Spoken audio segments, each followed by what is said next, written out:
My name is Renata Voss. I'm 36, and I'm a certified nonprofit compliance auditor, which means I've spent the last 11 years learning to read the one document most donors never actually check: a charitable foundation's IRS Form 990, the public record that reveals exactly where every restricted dollar actually went.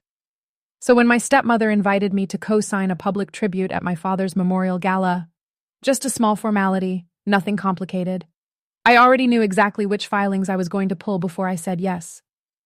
What I didn't know yet was that a room full of major donors, a live press table, and my father's own board attorney would all be standing there when I found out precisely where his scholarship program's money had actually gone. Welcome back to her final chapter, where every story starts with silence and ends with power. If you've ever had your expertise dismissed by the people who most needed it kept quiet, this one's for you. Drop a comment, hit subscribe, and let's get into it. I grew up watching my father, Elliot Voss, build the Voss Family Foundation from a single scholarship fund he started in 1994 for first-generation college students in our home city, funded initially with proceeds from the small manufacturing company he'd built himself. By the time I was in college, the foundation had grown into a respected regional philanthropy with 3 active programs and an endowment north of $40 million. My father used to say the hardest part of giving money away responsibly wasn't finding people who needed it. It was making sure the money you promised actually arrived where you said it would. I became a certified nonprofit compliance auditor at 27 after a rigorous certification process focused on charitable trust law, donor restriction compliance, and the specific federal and state reporting requirements that govern how foundations must document where restricted funds actually go. I now audit roughly 20 foundations a year, work that requires exactly the kind of patient, unglamorous scrutiny most people never realize exists behind a charity gala's polished program booklet. My quirk, if you want to call it that, is that I still print every 990 filing I review, full paper copies, red pen in hand, even though everything I do is also digitized twice over. A habit from my first mentor, who taught me that a number you've physically underlined catches your attention differently than one you've only scrolled past. My colleagues tease me about it constantly. It's the same habit that would end up mattering more than any of us understood, the week my stepmother called about my father's memorial gala. What most people don't understand about my work is how much of it comes down to a simple, uncomfortable question donors almost never ask out loud. Not whether a foundation does good work in general, but whether the specific dollars they personally restricted for a specific purpose actually reached that purpose, dollar for dollar, on paper, verifiably. I've found diversions at 3 different foundations over my career, each one uncovered by nothing more dramatic than actually reading the filing, rather than trusting the mission statement on the front page. The call came on a Tuesday evening in March, 6 weeks after my father's funeral, my stepmother Deborah's voice carrying the particular warmth she reserves for moments already decided before I've said a word. Renata, we're holding a memorial gala next month, a real celebration of your father's legacy, and we'd love for you to be there front and center. We're launching a new giving initiative in his honor, and having you co-sign the tribute program as family would mean so much. I asked what the new initiative involved. Deborah hesitated, then said brightly, "Just a formal restructuring of how we present the foundation's giving programs. Nothing complicated. It's mostly paperwork, Renata. You'll understand once you see the tribute language. It's beautiful. It's mostly paperwork." She'd used some version of that phrase for a decade, ever since I'd told her, at 26, that I was pursuing formal certification in nonprofit compliance auditing rather than joining the foundation's development team the way she'd always assumed I would. "That's not real work, Renata," she'd told me then, at a dinner my father had hosted to celebrate my acceptance into the certification program. "Chasing paperwork for charities isn't building anything, it's just checking other people's homework." I told Deborah I'd come to the gala. I did not yet understand exactly what checking that homework was about to reveal. To understand why that phrase landed the way it did, you have to go back 10 years, to the dinner where my father first introduced my chosen career to the rest of the family. I'd just been accepted into a rigorous certification program, requiring nearly 2 years of coursework alongside my existing job, work my father had actually encouraged after watching, years earlier, a smaller local nonprofit nearly collapse under mismanaged restricted funds he'd personally donated to. "Somebody needs to actually check where the money goes, Renata," he'd told me once, genuinely proud, the year I decided to pursue it formally. Deborah, at that same dinner, had a very different reaction. "You have an MBA. You could be running development for a foundation like ours in 5 years. Instead, you want to spend your career auditing other people's charities?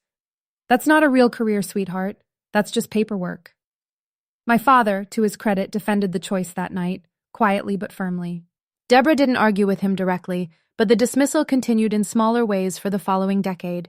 Every family gathering, every holiday, my career reduced to Renata's little auditing thing, a phrase that traveled from Deborah to my half-brother Preston, and eventually into the vocabulary of nearly everyone in that extended family circle, except my father himself. I built a career over the following 10 years that now involves auditing foundations with combined endowments in the hundreds of millions, work that has, more than once, protected real donors from real harm. My father, in the final years of his life, began quietly forwarding me the Voss Family Foundation's own annual filings each spring, never explaining exactly why, simply attaching a short note that read, "Most years. Take a look when you have a minute." I always did. I never found anything concerning, not once, while he was alive to review them alongside me. Here's the part I don't say out loud very often. Despite everything, some quiet, stubborn part of me still measured my worth against those spring afternoons, reviewing filings with my father, the one place in my family where my actual expertise had always, quietly, mattered to somebody. When Deborah called about the gala, some old, familiar hope flared before the wariness did. The hope that this, finally, might be the moment the rest of the family understood what those filings actually protected. My closest professional colleague, Farhan, has watched a decade of this exact pattern from close range, and he didn't hold back when I told him about the gala.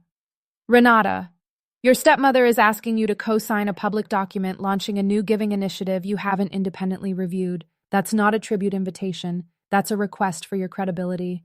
I told him he was right, and I went anyway, because some frightened, hopeful part of me still believed that if I showed up prepared, genuinely useful, it might finally be the moment my family let my expertise count for something, one last time, in honor of the one person who'd always actually valued it. I arrived at the Whitmore Hotel ballroom the evening of the gala expecting a modest memorial gathering, close family, and a handful of longtime foundation donors. What I found, walking in, was roughly 300 guests, a step-and-repeat photography backdrop, 2 local news crews setting up at a dedicated press table, and a printed program on every seat featuring a glossy 2-page spread announcing the Elliott Voss Legacy Giving Initiative. The physical contrasts hit before anyone said a word. On a small side table near the coat check sat my father's actual office desk nameplate, brought over from the foundation's headquarters as a sentimental display piece, its brass edges worn soft from decades of his hands resting against it during long donor calls. 20 feet away, an elaborate new logo for the Legacy Giving Initiative glowed on a projection screen above the stage, professionally designed, clearly expensive, launched, I'd learn within the hour, less than 6 weeks after his death. The small comments started almost immediately, dressed in the particular warmth my family reserves for things they don't respect. My Aunt Carol squeezed my arm and said, "Isn't it nice you finally get to put that little auditing career to use for something that actually matters to the family?" A longtime family friend, admiring the new initiative's projection screen, asked whether I'd ever consider doing real development work instead of just checking numbers for a living. I manage compliance oversight for foundations with combined endowments in the hundreds of millions. I said nothing. My half-brother Preston, adjusting his cufflinks near the stage, called over his shoulder, "Don't turn tonight into one of your audit lectures, Renata. Just enjoy the evening." I stepped away from the reception floor, finding a quiet corner near the coat check with my laptop, telling myself I was simply reviewing the tribute program's language before the evening's remarks began. Out of the same professional habit that governs every engagement I take on, I pulled up the Foundation's most recent Form 990 filing on my phone, the same public document I'd reviewed with my father every spring for the past several years, now filed for the first time without him. The scholarship program he'd started in 1994, the one I'd watched grow into the Foundation's flagship initiative, showed a distribution nearly 40% lower than the previous year's filing. In its place, a new line item, filed only 6 weeks after his death. Legacy Transition Consulting Services, payable to 2 names I recognized immediately, Deborah Voss and Preston Voss. Stay with me, because what I found cross-referencing that filing against the donor restriction records changed the entire shape of that evening. The scholarship fund's restricted donations, money specifically designated by donors in writing for first-generation college scholarships, had been partially redirected into consulting fees paid to my stepmother and half-brother for legacy transition services, a category with no clear deliverable, no competitive bid process, and no board resolution I could find publicly filed anywhere in the Foundation's governance records. Deborah found me there a few minutes later, checking the filing against my phone.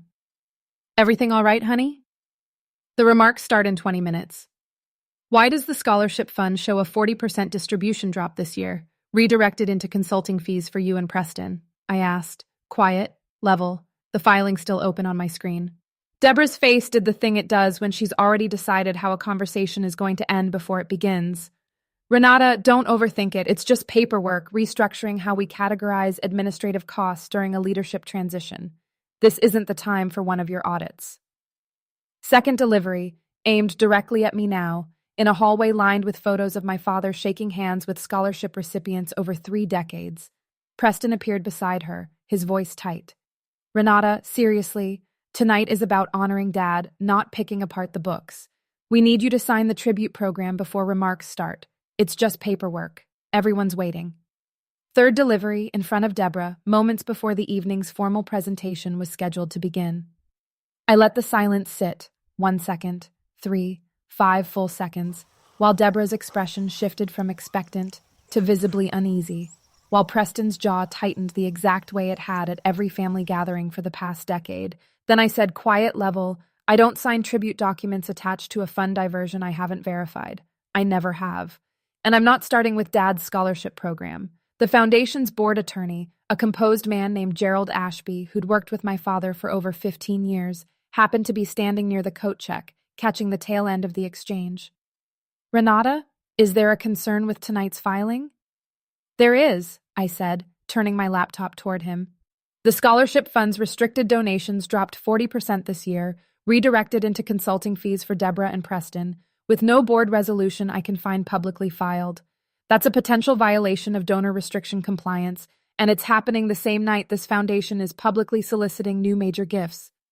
Gerald's expression shifted from polite recognition to careful attention almost instantly. "I need to see the board minutes authorizing that reclassification before this gala goes any further." Deborah tried a second time, softer now, uncertain. "Gerald, this is a family matter. We can discuss the accounting details after tonight." "Donor restriction compliance isn't a family matter," Gerald said, not unkindly. "It's a legal obligation. If restricted funds were reclassified without proper board authorization, that exposes this foundation, and potentially you personally, to real liability, especially in front of a room full of donors. We're actively asking for new money tonight." Preston's second attempt landed worse than the first. "We've been managing the transition. It's temporary. We were going to formalize it after tonight." "After tonight," I repeated. "After 300 donors pledge new gifts based on a legacy they don't know is currently being redirected." Gerald excused himself and returned within minutes, quietly instructing the event coordinator to hold the evening's formal remarks. He approached the small dais where a foundation board member was preparing to introduce Deborah, and I watched him deliver a brief, controlled explanation that the evening's formal fundraising ask would need to be postponed pending an internal compliance review. "I don't owe this gala my signature," I said finally, into the tense, quiet gathering around us. "I never did." The gala continued as a memorial without the fundraising launch, an awkward, quieter evening than the one that had been planned, but I want to be honest that I didn't feel triumphant watching it unravel. What I felt mostly was tired and genuinely sad, understanding exactly how close that room had come to soliciting new money on the strength of a legacy that had already been quietly diminished. The Foundation's board initiated a formal compliance review within the week, ultimately confirming the reclassification had occurred without proper authorization. Deborah and Preston were required to repay the diverted consulting fees in full, restoring the scholarship fund to its intended distribution level, alongside a formal correction filed with the State Charity Registration Office to bring the foundation back into compliance. Neither faced criminal referral, a decision the board reached carefully, given the funds were fully repaid before any donor complaint had been filed and given. Gerald noted quietly that grief sometimes makes people reach for control in ways they wouldn't otherwise justify. I did not walk away from the foundation entirely, though I understand why some of you might have expected that.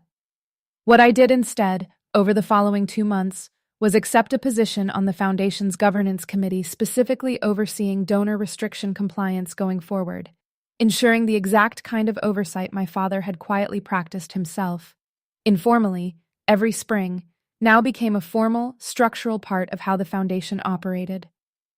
The quieter thing happened 3 weeks after the gala, sorting through my father's home office, when I found, in the bottom drawer of his desk, a folder labeled simply Renata, containing every 990 filing he'd ever sent me, printed and annotated in his own handwriting, alongside a short note dated the year I earned my certification. My daughter checks other people's homework for a living, and she is better at protecting what I built than I ever was at building it. I hope she never has to use that skill on us. If she does, I hope she does exactly what she's trained to do. What I learned, standing in a hotel ballroom holding proof that my father's own scholarship fund had been quietly diminished the same night his legacy was being publicly celebrated, is that expertise dismissed as just paperwork for a decade doesn't disappear. It waits, quietly, in a filing nobody expects anyone to actually read. For the exact moment someone needs the truth, it was always recording. A tribute is only as honest as the number standing behind it. That's my story. If it meant something to you, drop a comment and tell me. I read every one. And if you want more stories like this, hit subscribe to her final chapter, because there's another one waiting for you next week.